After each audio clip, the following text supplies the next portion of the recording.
Good morning दोस्तों, मैं आज आपके बीच में प्रेजेंट कर रहा हूं परसेंटेज चैप्टर।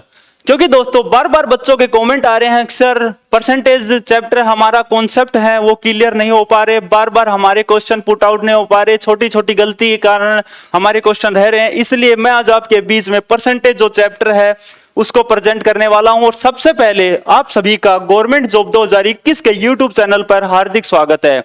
क्योंकि दोस्तों हम आज के इस टॉपिक में सीजीएल, सीपीओ, हरियाणा का कोई भी एग्जाम हो, आरआरबी, एएलपी, ग्रुप डी और आरपीएफ, जो एसएससी के ऑल एग्जाम्स के लिए इंपॉर्टेंट चैप्टर है ये, इसलिए सोल्व करने के सबसे आसान तरीका मैं सुनी आपके बीच में अभी आपको लाइव दिखाऊंगा। ठीक है दोस्तों, इसके आगे मैं बता देता हूं कि हमारा पूरा आपसे वादा है कि इस वीडियो को आप आखिरी तक पक्का देखिए और परसेंटेज के आपके कॉन्सेप्ट प्लस टाइप सब चीजें आपकी उंगलियों के टिप्स पर होगी। ठीक है दोस्तों, अभी मैं आपको प्रेजेंट कर देता हूं कि परसेंटेज होता क्या है। परसेंटेज मतलब प्रतिशत, इसको हिंदी में क्या बोलते हैं? प्रतिशत। ठीक है, प्रति का मतलब होता है एक, ठीक है, और शत का मतलब होता है 100, मतलब 100। ठीक है फ्रेंड, प्रतिशत का मतलब होता है प्रत्येक का मतलब एक और शत का मतलब 100। और ये अपने साथ आया उस टाइम क्या चिन्ह लेकर आया था? ये वाला। इसका मतलब होता है एक जो परसेंट है वो कितने के बराबर है? 1/100। जो 2% है उसको कैसे लिखोगे? 2/100। ठीक है, ये 2% हो गया। 3% को आप 3/100 लिखो। ठीक है, ये चीजें होती हैं। परसेंटेज का सबसे ये है कि इसके नाम में ही इसका कॉन्सेप्ट छिपा हुआ है। ठीक है, इसलिए मैं बता देता हूं कि दोस्तों अभी आपको कुछ ही देर पहले मैंने एक चीज बताई थी कि प्रति जमा शत, प्रति जमा शत है, इसके नाम में इसका कॉन्सेप्ट छिपा हुआ है। प्रति का मतलब एक और शत का मतलब होता है 100। ठीक है, कोई भी चीज हो, जैसे कि जो 60% दिया हुआ है, कोई भी चीज 60% के पीछे जो ये चिन्ह होता है प्रतिशत का, इसको हटाने के लिए क्या चीज प्रयोग करेंगे? हम इस चीज को प्रयोग करेंगे इसके। ठीक है, जैसे कि 60 को आप इसके साथ हटाने के लिए इसको पुट करोगे तो यही तो लिखोगे। सबसे आसान तरीका बता रहा हूं, बेसिकली जो नॉर्मल है कि आपको ये चीजें सब पता होंगी। इसलिए हम क्लास में जो 100 स्टूडेंट है उन सभी को पहले तो बराबर कर दे बेसिकली, तभी तो बच्चे को सभी को बेसिकली तौर पर समझ में आएगा। कोई तो 50% पे है, कोई 90% पे, इसलिए सभी को पहले बराबर किया जाए। हमारा पहले ही क्लास में यही मोटिव रहता है कि सभी स्टूडेंट एक बार बराबर हो जाएं तो पढ़ाने में मजा भी आएगा और बच्चे को सीखने में मजा आएगा। इसलिए मैं दोस्तों बार बार बता रहा हूं, इस चिन्ह को हटाने के लिए इसका प्रयोग करें 1/100। इसको हटाने के लिए तो अब काटोगे इसको तो क्या आ गया? ये 3 पर चला गया, ये 5 पर, 2 से काटने पर तो 3/5 है, ये इसका फ्रैक्शन वैल्यू आ गया, भिन्न संख्या। 3/5 है वो 60 की भिन्न संख्या है, फ्रैक्शन वैल्यू। ठीक है, इस चिन्ह को हटाने के लिए हम डिवाइड में क्या करेंगे? 100। जैसे कि 30% है, 30% को भिन्न में बदलने के लिए आप क्या करोगे? भिन्न में बदलने के लिए 30/100 कर दो इसके। ठीक है, ये आपका भिन्न संख्या आ जाएगी। इसको छोटा कर लो, सोल्व और कर लो, 3/10 हो जाएगा। ठीक है, ये हमारी आ गई फ्रैक्शन वैल्यू। और फ्रैक्शन वैल्यू को आप संख्या में कैसे बदलें, मतलब कि परसेंटेज में कैसे करें? जो ये फ्रैक्शन वैल्यू है 3/10, इसको आप, मतलब कि मेरा कहने का मतलब साफ साफ है कि 30 कैसे निकालें, इसकी जो प्रतिशत संख्या है वो कैसे निकालें? 3/10 की प्रतिशत।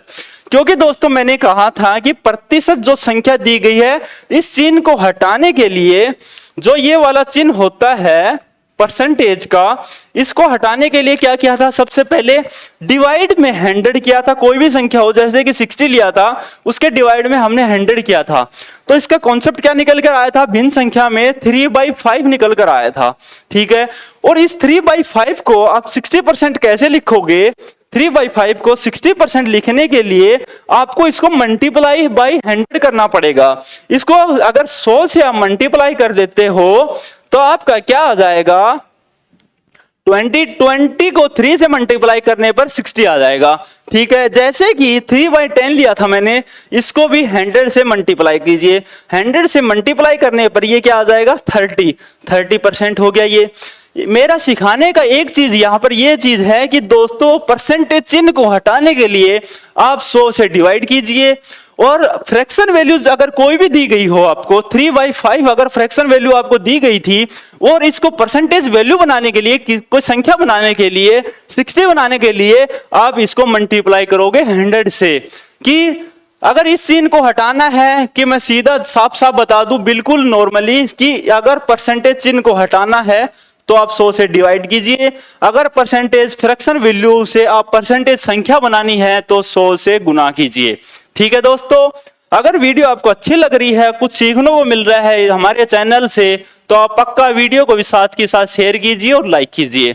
ठीक है फ्रेंड, अभी मैं आपके बीच में रिवीजन करवाते टाइम डेली मैं बता देता हूं कि दोस्तों ये क्वेश्चन जो करवाता हूं ये बहुत ही इंपॉर्टेंट है, और आपके बार बार कमेंट आ रहे थे, उसके बेस पर मैंने क्वेश्चन लेकर आया हूं।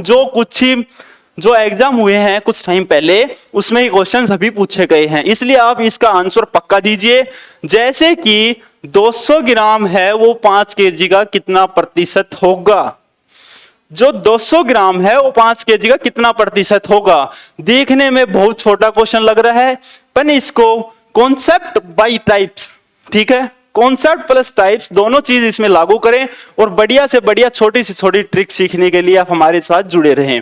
ठीक है, जो मैं पहले बता देता हूं कि 1 केजी में, फ्रेंड ये चीज सबको पता होनी चाहिए, 1 केजी में कितने ग्राम होते हैं, 1000 ग्राम होते हैं। ये छोटी छोटी चीजें मैं इसलिए बता रहा हूं कि मैंने अभी कुछ टाइम पहले बोला था कि हमारा मोटिव होता है कि सभी स्टूडेंट को पहले बराबर किया जाए। अगर क्लास में 100 स्टूडेंट है तो 100 के 100 पहले बराबर किए जाएं। ठीक है, तभी पढ़ाने में मजा आता है। जो 1 केजी है वो 1000 ग्राम के बराबर होता है, ये चीज आपको पता भी होगी। इसलिए मैं इसको सोल्व कर देता हूं कि जो 200 ग्राम है, 200 ग्राम है, इसको 200 लिखो। 5 केजी दिया गया है, 5 केजी को आप कैसे लिखोगे, 5 केजी को 200 ग्राम, 5 केजी का इसमें ग्राम दे रखा है, ये केजी में है, आप भी इसमें पजल हो गए होंगे। इसलिए मैंने कहा था 1 केजी में 1000 ग्राम होता है, इसको मल्टीप्लाई कर दो 1000 से, इतना कितना हो गया 5000। 5000 होने के बाद इसको आप कितने से मल्टीप्लाई करोगे परसेंटेज निकालने के लिए, बताओ, 100 से। ठीक है, इसको आप काट दीजिए, काटने के बाद आपका कितना आंसर आ जाता है, 4%, 4% आपका इसमें आंसर आ जाता है। इसलिए ऑप्शन में 4% आपको मिलेगा जरूर। 4% है वो हमारा राइट आंसर है। अगर वीडियो आपको अच्छी लग रही है तो साथ के साथ आप शेयर भी कीजिए। ठीक है दोस्तों, ये कुछ से टाइम पहले एग्जाम में पूछा गया क्वेश्चन है, इसलिए आप इसको कॉपी में साथ के साथ रन आउट भी करते रहें। ठीक है,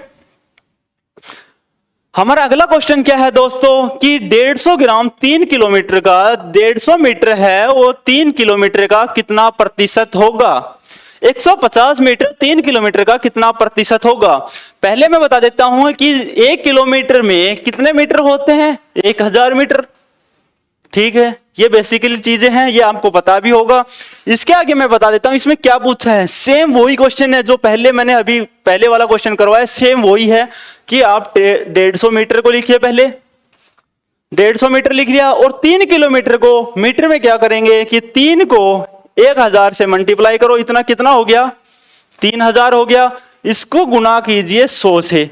ठीक है, 100 से गुना करने के बाद क्या वैल्यू आ जाएगी इसमें निकल कर, बताइए, 5%।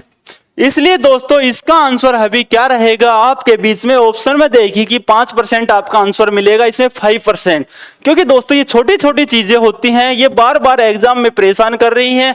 ये भी क्वेश्चन पूछा गया है, ये पूछे गए क्वेश्चन है, सभी आप रिवीजन करते रहें साथ के साथ। और इस क्वेश्चन है, इनका रिवीजन कीजिए आप, बार बार आप अपने हाथ से निकालोगे तभी आपको मैथ आ पाएगा। इसलिए दोस्तों परसेंटेज में अगर आप हमारे साथ जुड़े रहते हैं, आखिरी तक वीडियो देखते हैं, डेली हमारा मैथ सीखने की कोशिश करते हैं, तो हम आपको मैथ इतनी गारंटी ले रहे हैं कि आपकी टिप्स पर होगा। ठीक है दोस्तों, जो हमारा नोट करने का जो फॉर्मूला है, फॉर्मूला क्या होगा, फॉर्मूला बताया कि मूल्य गुणा में खपत इज इक्वल टू खर्च। ये हमारा क्या होता है, फॉर्मूला है। इसके बेस पर पूरा परसेंटेज निकलेगा दोस्तों, क्योंकि हम एक ही कॉन्सेप्ट से ये कोशिश करते हैं कि बार बार बच्चे को अलग अलग फॉर्मूले से, हर क्वेश्चन में अलग अलग फॉर्मूला पुट करने की नहीं बोलते हम बच्चों को, हम एक ही फॉर्मूले से ये बोलते हैं कि पूरी परसेंटेज सोल्व हो जाए, क्योंकि वर्डन बच्चे को भी ना आए और पढ़ाने वाले टीचर को भी ना। इसलिए एक ही कॉन्सेप्ट आप रखें एक टॉपिक के लिए और पूरा उसी पर सोल्व हो जाए। ठीक है दोस्तों, इसलिए मैं बता देता हूं मूल्य क्या होगा इसमें, प्राइस, खपत क्या होगा, कंजप्शन, और खर्च क्या होता है, एक्सपेंडिचर। इंग्लिश में ये है, जो इंग्लिश मीडियम से स्टूडेंट मेरे को देख रहे हैं फिलहाल, price into consumption is equal to expenditure, ये इसका फॉर्मूला है। ये आप कॉपी में पुट आउट करें, लिखें, इसको कॉपी कीजिए। ठीक है, ये वाला है आपकी स्क्रीन पर। इसलिए मैं इसको सोल्व कर देता हूं कि दोस्तों अगला क्वेश्चन हमारा क्या रहेगा, इसमें सोल्व करने का हमारा तरीका क्या होगा। जो एक वस्तु के मूल्य में 11 सही 1/9 की वृद्धि हो जाती है, इसके खपत में कितने % की कमी कर दी जाए कि इसके खर्च पर कोई प्रभाव नहीं पड़े। हमारा फॉर्मूला क्या था, मूल्य गुना में खपत इज इक्वल टू खर्च। ठीक है, अब साथ के साथ इसको लिखें भी, इस फॉर्मूले को याद भी रखें। 11 सही 1/9 है, इसका कैसे सोल्व करोगे, इसकी फ्रैक्शन वैल्यू भिन्न संख्या क्या निकल कर आती है, 1/9। क्योंकि ये किस टाइप से निकल कर आया दोस्तों, ये भी मैं आपको सोल्व करवा देता हूं। कई बच्चों को नहीं पता होगा कि 1/9 कैसे आया।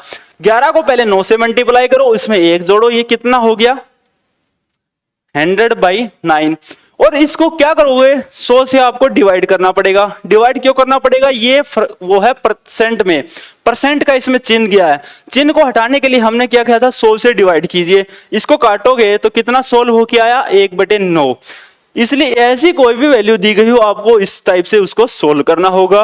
ठीक है, और मैं बता देता हूं कि 1/9 को क्या बता है, 1/9। 11 सही 1/9 को क्या लिखेंगे, 1/9।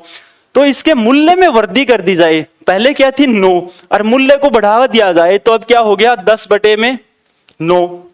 और खपत में कितने % की कमी कर दी जाए, कि खपत तो इसमें दे नहीं रखी, तो क्या करोगे आप उसको, x/100।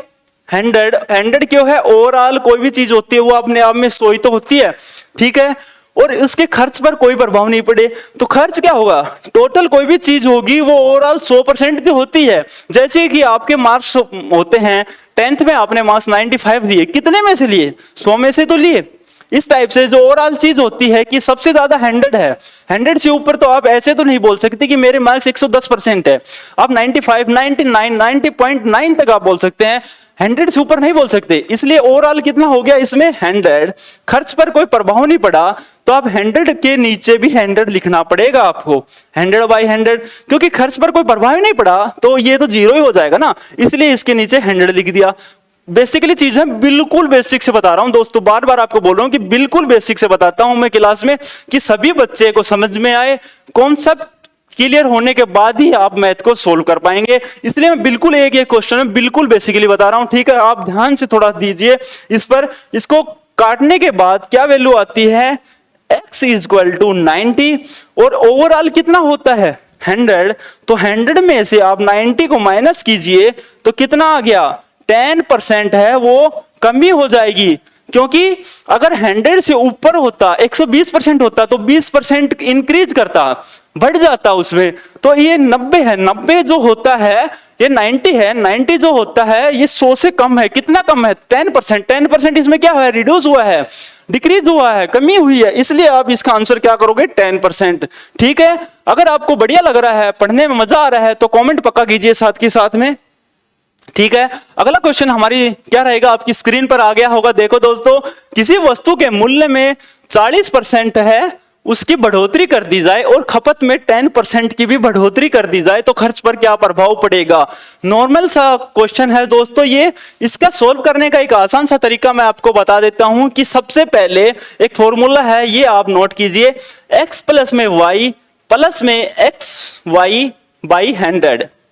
ठीक है, इस फॉर्मूले को आप पुट कीजिए, इस फॉर्मूले पर आपके परसेंटेज में आधे से ज्यादा क्वेश्चन सोल्व हो जाएंगे। ओनली 2 ही फॉर्मूले हैं इस पूरी परसेंटेज में, इस पर ही आपका क्वेश्चन पूरा सोल्व हो जाएगा। देखिए कैसे कि मूल्य भी दिया गया है और खपत भी दी गई है। दोनों चीज अगर दी गई हो किसी भी क्वेश्चन में और खर्च पर कोई प्रभाव ना पड़े, खर्च कुछ भी ना हो, तो दोनों चीज आपकी दी गई हो तो इस फॉर्मूले पर आप इस चीज को पुट कीजिए। कैसे पुट करना है, देखिए दोस्तों कि मूल्य को 40% बढ़ा दिया जाए, 40 को x मानिए, ठीक है, बढ़ा दिया जाए, और खपत में 10% की बढ़ोतरी हो रही है तो इसको भी 10 लिखिए। अगर इसमें यह बोल दे कि 10% की कमी हो गई तो आप क्या करते, इसमें -10 कर देते, ठीक है, y हर जगह -10 रहता, इसलिए इसने क्या बोला है 10% की बढ़ोतरी हो गई, इसलिए आप इसको प्लस कीजिए। प्लस में x क्या होगा, इसमें 40, और y क्या होगा, इसमें 10 होगा, दोबारा से बाई 100। अगर इसमें मैंने अभी बताया था कि 10% की कमी कर देता, कमी करने के बाद आप इसमें -10 करते, ठीक है दोस्तों। कोई भी छोटा छोटा क्वेश्चन है ये मैं आपको क्लियर करवा देता हूं, छोटी छोटी बातें बता रहा हूं बेसिकली, आप थोड़ा ध्यान से पढ़िए, ठीक है, आपको पूरा समझ में आएगा, मेरा 110% वादा आपके साथ में, ठीक है। ये काटने के बाद कितना हो जाएगा, 50 प्लस में 4 कितना हो गया, टोटल 54%, ठीक है दोस्तों।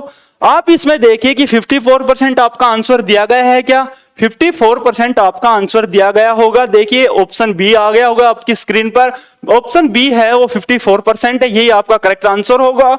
मैंने अभी भी बताया था कि दोनों चीज दी गई हो और एक चीज में कमी कर दी जाए, कमी करने के बाद आप इसको माइनस करेंगे, अगर दोनों चीज प्लस में है, प्लस में, तो फिर आप इसको प्लस में लिखिए, ठीक है दोस्तों। माइनस में अगर कमी होगी तो सीधा आप माइनस कीजिए।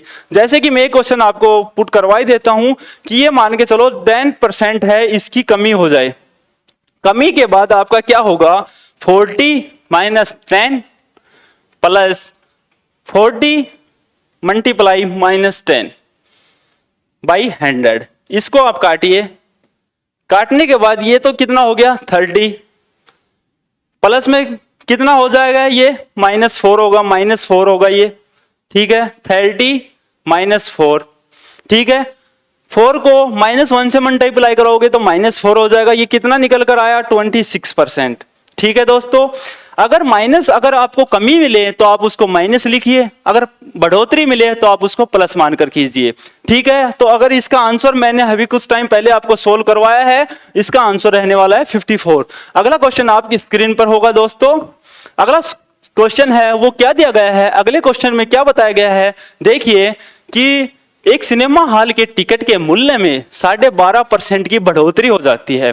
एक सिनेमा हॉल है उसके टिकट में 12.5% की बढ़ोतरी हो गई, 12.5 को कितना होगा 1/8। ये चीज आपको सोल्व करनी होगी, आपको पता होना चाहिए, ये चीजें याद होनी चाहिए, छोटी छोटी चीजें मैंने बता दिया किस टाइप से सोल्व होगा कि 12.5% है वो, इसको 12 को 2 से मल्टीप्लाई करो, प्लस में 1 करो, जैसे कि कितना हो गया 25/2, और इस चिन्ह को हटाने के लिए क्या करना पड़ेगा 100 से मल्टीप्लाई करना पड़ेगा, 25 चौका कितना होता है 100, तो 1 में कितना हो गया 8, ठीक है।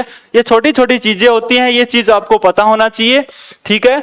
1/8 हो गया, पर सिनेमा हॉल के मालिक के इनकम पर कोई प्रभाव नहीं पड़ा, तो टिकट है उसकी बिक्री पर क्या प्रभाव पड़ा, ठीक है। इसको सबसे आसान तरीका मैं बता देता हूं कि इसमें जो मूल्य है, मूल्य लिखिए, मूल्य क्या दिया गया है कि 1/8 है उसकी बढ़ोतरी हो गई, 8 से कितना हो गया 9, ठीक है, 8 से कितना हो गया 9, ठीक है।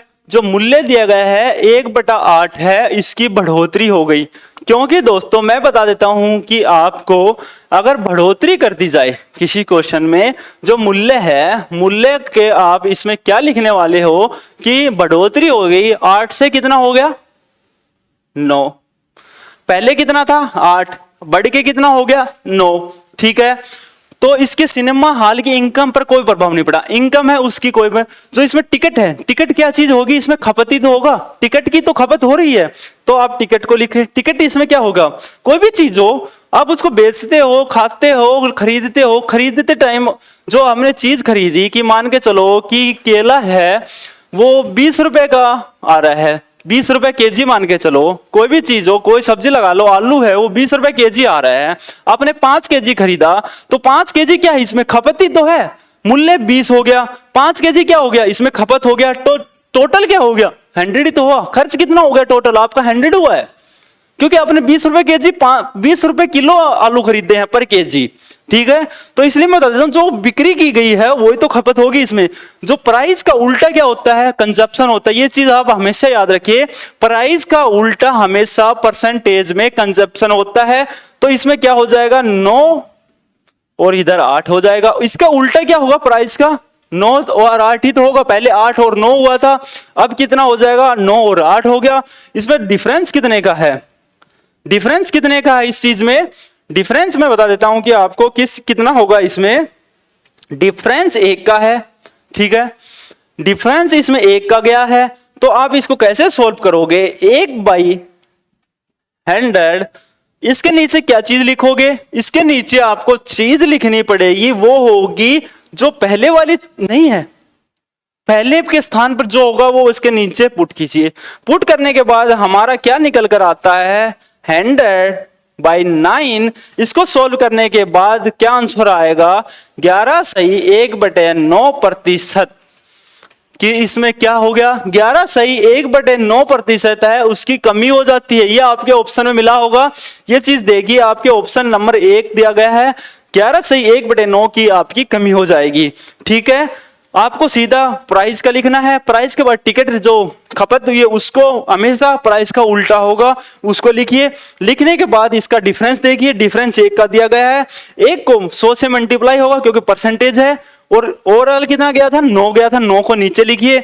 9 को लिखने के बाद सोल्व करने के बाद आपका ये आंसर निकल कर आता है। आपको समझ में पूरा आ रहा होगा, इसलिए साथ के साथ आप कमेंट भी कीजिए, मैं जरूर देख रहा हूं दोस्तों आपको, ठीक है।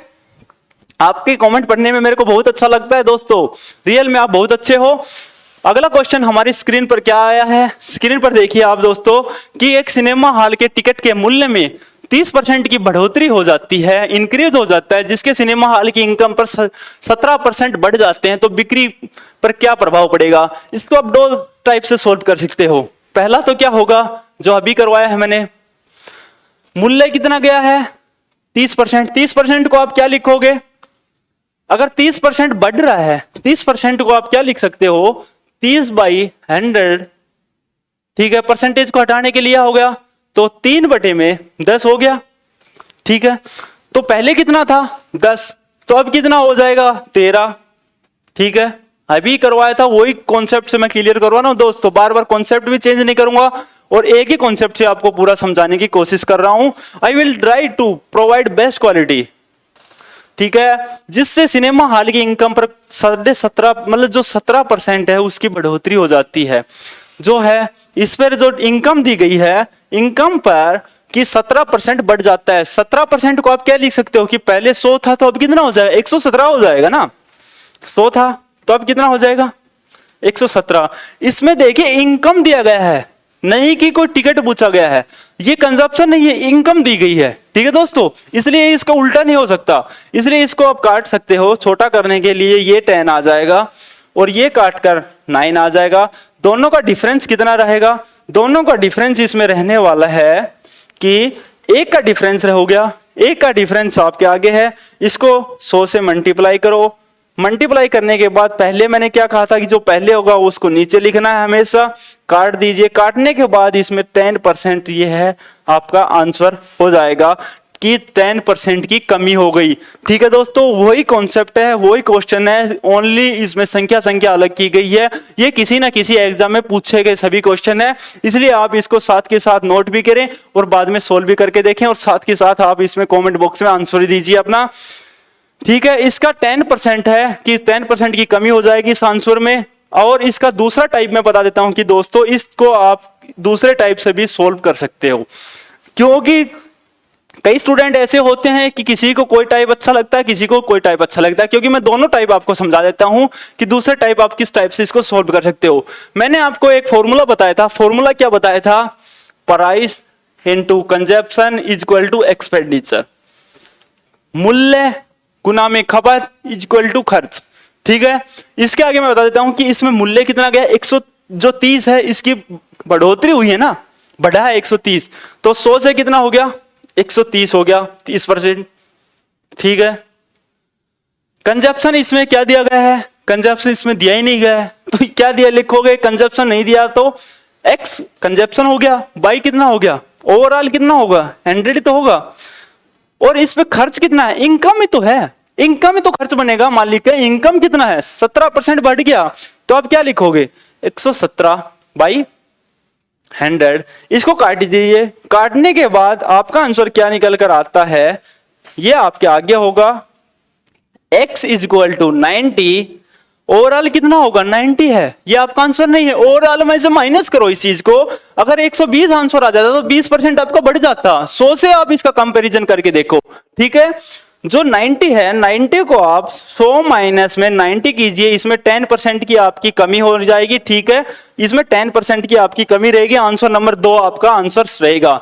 ठीक है, अगला क्वेश्चन आपकी स्क्रीन पर होगा दोस्तों, आप बार बार सोल्व करें, मैथ है ये, मैथ को अगर बार बार आप सोल्व करते रहोगे तभी आपका कॉन्सेप्ट अच्छा बना रहेगा और बढ़िया से बढ़िया आप सीख पाओगे कुछ ना कुछ। ठीक है, एक वृत्त का क्षेत्रफल 44% बढ़ जाता है तो उसकी भुजा पर क्या प्रभाव पड़ा। वृत्त होता है, वृत्त क्या होता है, यही तो होता है जिसकी चारों भुजाएं बराबर हो वही वृत्त होगा। इसका क्षेत्रफल क्या होगा, भुजा साइड गुणा में साइड तो होगा, भुजा गुणा में भुजा। ठीक है, इंग्लिश वाले भी समझते रहे साथ के साथ, साइड गुणा में साइड, यही तो इसका क्षेत्रफल होगा।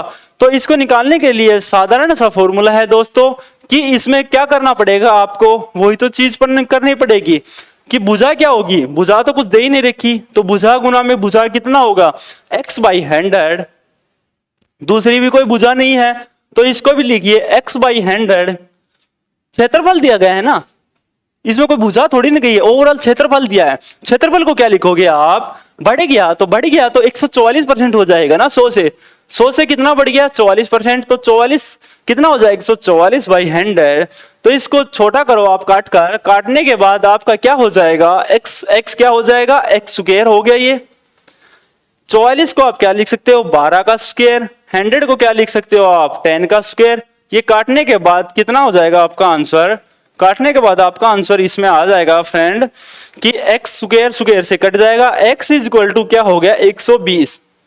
120 मैंने पहले भी कहा था कि इसमें देखो 120 आया है, x की वैल्यू अगर 120 आ रही है तो इसको आप 100 से क्या करो कंपैरिजन करो, कंपैरिजन करने के बाद किसमें इसमें कितना बच गया 20%, 20% क्या बचा इसमें 20% बढ़ गया। ठीक है, इसमें देखो 100 से 20% इसमें क्या हो गया बढ़ गया। ठीक है, इसमें 120 आया था और 100 ओवरऑल था, 120 का कितना हो गया 20% बढ़ गया, ये आपके ऑप्शन में पक्का मिलेगा। देखो जो ऑप्शन नंबर 1 है उसमें 20% की बढ़ोतरी हो गई। ठीक है, सभी क्वेश्चन एक ही ट्रिक से मैं बार बार समझा रहा हूं कि एक ही कॉन्सेप्ट से आपके पूरे क्वेश्चन निकलने चाहिए परसेंटेज में। हमारा जो अगला क्वेश्चन है वो क्या है स्क्रीन पर कि देखिए, एक जो वृत्त दिया गया है, वृत्त की त्रिज्या क्या होगी, ये हमारा वृत्त है, वृत्त की त्रिज्या क्या होती है रेडियस, यही तो होती है। इसको 25% और बढ़ा दिया जाए, 25% इसको बढ़ा दिया जाए तो इसकी क्षेत्रफल पर क्या प्रभाव पड़ेगा। इसका क्षेत्रफल आपको कैसे निकालना है, क्षेत्रफल निकालने का नॉर्मल सा फॉर्मूला होता है पाई आर स्क्वायर। पाई तो आप परसेंटेज में कहीं पुट नहीं कर सकते ना, पुट नहीं करना तो पाई का आपको इस चीज में कोई वैल्यू नहीं होता, ओनली इसमें क्या बचा आर स्क्वायर। आर स्क्वायर में आपकी रेडियस कितना दिया गया है, रेडियस आपको इसमें कितने दी गई है, मैं आपको बता देता हूं कि रेडियस आपको इसमें क्या दी गई है, रेडियस इसमें दी गई है कि ओनली आर स्क्वायर बचा था ना, 25% की बढ़ोतरी हो जाती है। 25% की बढ़ोतरी होने के लिए आप इसको किस टाइप से सोल्व करना होगा, जो हमने एक क्वेश्चन आपसे करवाया था कि दो चीजें मिल जाएं, दो भुजाएं मिल जाएं, अगर आपको प्राइस मिल जाए और खपत भी मिल जाए, दोनों चीज मिल जाए तो आपको इस फॉर्मूले से मैंने कहा था कि आप सोल्व कर सकते हो x प्लस में y प्लस में xy बाई 100। ठीक है, मैंने ये फॉर्मूला आपको बार बार बताया था कि दो ही फॉर्मूले हैं पूरी परसेंटेज में, इससे आप अपना क्लियर कर सकते हो। x प्लस में y, ये y है, मैं दोबारा साफ लिख देता हूं, x प्लस में y प्लस में xy बाई 100। ठीक है, ये आपका फॉर्मूला होगा। इसमें दो चीजें दी गई हैं, दोनों चीजें क्या है, 25% बढ़ जाता है। तो अब इसमें क्या है, 25% है ना, बढ़ गया, तो अब दोनों चीजें प्लस की हैं। एक बोल देता है कि 25% बढ़ जाता है और दूसरी रेडी है वो 25% घट जाती है, तो आप इसको माइनस में कर दे एक चीज को, तो इसलिए दोनों चीज प्लस में होगी, बढ़ गई। तो आप 25 प्लस 25, 25 मल्टीप्लाई 25 बाई 100 कीजिए इसको, और इसको सोल्व करते हो, छोटा करते हो काट पीट कर, तो क्या आंसर निकल कर आता है, 50 प्लस में ये कितना हो जाएगा, 625 बाई 100, और इसको छोटा करते हो, 100 से डिवाइड करते हो, तो ये कितना हो जाएगा, 50 प्लस में 6.25, और हमारा आंसर क्या होगा इसमें, 56.25%। ये हमारा आंसर होगा, ये आपके ऑप्शन में दिया गया होगा। देखिए कि 56.25 है, ये ऑप्शन नंबर ए की दिया गया है। ये क्वेश्चन भी आपका किसी ना किसी एग्जाम में पूछा गया है, एसएससी में ये क्वेश्चन बार बार पूछे जाने वाले हैं। और इसमें बता देता हूं कि ये कंफ्यूजन कर दिया एसएससी बार बार, 56.5 है, काफी स्टूडेंट इसको जल्दी जल्दी में 56.5 भी टिक करके आए हैं। इसके लिए इसका राइट आंसर क्या होगा, 56.25 होगा। इसको सोल्व कीजिए आप बार बार और कॉपी में पुट आउट कीजिए। हमारा क्वेश्चन 9 क्या होगा इसमें, कि वस्तु के मूल्य में 3 रुपए पर केजी से बढ़कर 4 रुपए पर केजी हो जाए, ठीक है, लेकिन उसके खर्च पर कोई प्रभाव नहीं पड़ा, वस्तु की खपत पर क्या प्रभाव पड़ा। एक ही मैंने बार बार फॉर्मूला बताया था कि price into consumption is equal to expenditure. ये फॉर्मूला मैंने पहले बता दिया था परसेंटेज में आपको स्टार्ट करने से पहले ही, कि ये फॉर्मूला ये आपकी पूरी परसेंटेज में लगेगा। 3 रुपए पर केजी से बढ़कर कितना हो गया, 4 रुपए, पहले कितना था 3, लेकिन उसके खर्च पर कोई प्रभाव नहीं पड़ा, वस्तु की खपत पर क्या प्रभाव पड़ा, कंजप्शन भी नहीं दिया गया, खपत भी कुछ नहीं दी गई, तो खपत नहीं दी गई तो क्या लिखोगे, x बाई 100, कोई भी चीज नहीं दी गई है उसको x बाई 100 लिख दीजिए, क्योंकि x तो मानना पड़ेगा और 100 क्या है, ओवरऑल है। और कंजप्शन जो हमारी एक्सपेंडिचर है, खर्च पर भी कोई प्रभाव नहीं पड़ा, ये चीज लिख रखी है इसमें कि खर्च पर कोई प्रभाव नहीं पड़ा, तो ओवरऑल कितना हो गया 100। तो कोई प्रभाव नहीं पड़ेगा तो उसको भी 100 से डिवाइड तो करना पड़ेगा जीरो बनाने के लिए। अगर मैं ओनली 100 लिख देता हूं तो फिर ये 100 इस टोटल ओवरऑल कितना हो जाएगा 100, तो कोई फर्क नहीं पड़ा, कोई खर्च पर कोई असर ही नहीं पड़ा, प्रभाव नहीं हुआ, तो उसको x बाई क्या लिखेंगे 100 बाई 100, ठीक है, कैंसिल हो गया ये। इसको काटने के बाद ये कितना हो जाएगा, 25 पर कट जाएगा ये, ठीक है, 25 चौका 100, तो x क्या होगा 75। 75 को आप किससे कंपैरिजन करोगे, मैंने पहले भी कहा था ये कंपैरिजन आपको किससे करना पड़ेगा, 100 से तो करना पड़ेगा। 100 माइनस में 75, तो आंसर कितना आएगा आपका, 25% की कमी होगी इसमें, क्योंकि ये 100 से छोटा है 75। अगर इससे ऊपर रहता तो ये इंक्रीज करता, यहां पर वृद्धि बढ़ जाती। कोई भी चीज हो अगर 100 से नीचे आती है निकल कर तो उसकी कमी हो जाएगी, अगर 100 से ऊपर आता है कोई भी चीज तो वो उसकी बढ़ोतरी हो जाएगी। तो इसका आंसर क्या रहेगा, इसमें 25% है, इसकी कमी हो जाएगी। ठीक है दोस्तों, अगर आपको बढ़िया कुछ सीखने को मिल रहा है हमारे चैनल से तो आप हमारे चैनल को जरूर से जरूर सब्सक्राइब करें। ठीक है, मिलते हैं next time. Thank you for everyone.